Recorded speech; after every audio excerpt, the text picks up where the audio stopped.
બિલ્ડરની બલિહારી AMC slum ક્વાર્ટર્સમાં રીડેવલપમેન્ટના 3 મહિનામાં પાણીનો કકળાટ. યોગ્ય સુવિધા ન મળતી હોવાની સ્થાનિકોની ફરિયાદ. અમદાવાદ શહેરના ખોખરા વિસ્તારમાં આવેલા મ્યુનિસિપલ કોર્પોરેશન સ્લમ ક્વાર્ટર્સને જ રીડેવલપમેન્ટ કરી 3 મહિના પહેલા 448 જેટલા મકાનો લાભાર્થીઓને ફાળવવામાં આવેલા છે. છેલ્લા 15 દિવસથી સ્લમ ક્વાર્ટર્સમાં પાણીની સમસ્યા ઊભી થતા સોમવારે મોડી રાત્રે ક્વાર્ટર્સના રહીશોએ હોબાળો કર્યો હતો. સ્થાનિક રહીશોનો આક્ષેપ છે કે બિલ્ડર દ્વારા યોગ્ય સુવિધા આપવામાં આવતી નથી. પાણી ટાંકીમાંથી માત્ર 10 મિનિટમાં ખાલી થઈ જાય છે, જેના કારણે લોકોને હેરાન પરેશાની ભોગવવી પડે છે. લોકોને બહારથી એક જગ પેટે ₹40 ખર્ચીને પીવાનું પાણી લાવવું પડે છે. બિલ્ડર દ્વારા યોગ્ય જાળવણી ન કરતા હોવાના આક્ષેપ કરવામાં આવ્યા છે. શહેરના ખોખરા વિસ્તારમાં આવેલા મ્યુનિસિપલ કોર્પોરેશનના રહેતા મનીષાબેને જણાવ્યું હતું કે અમે છેલ્લા 3 મહિનાથી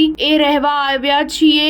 ચાવી લેતા પહેલા અમે ₹12,500 મેન્ટેનન્સના ભર્યા હતા. છેલ્લા 15 દિવસથી પાણીની સમસ્યા છે. મધ્યમ વર્ગીય પરિવારો અહીંયા રહે છે. અમારે બહારથી પાણી લાવવું પડે છે. ₹30ના પાણીના જગના 40 આપીને અમારે લાવવું પડે છે. સ્ટાર ન્યૂઝ 7 હંમેશા સચ્ચાઈની સાથે.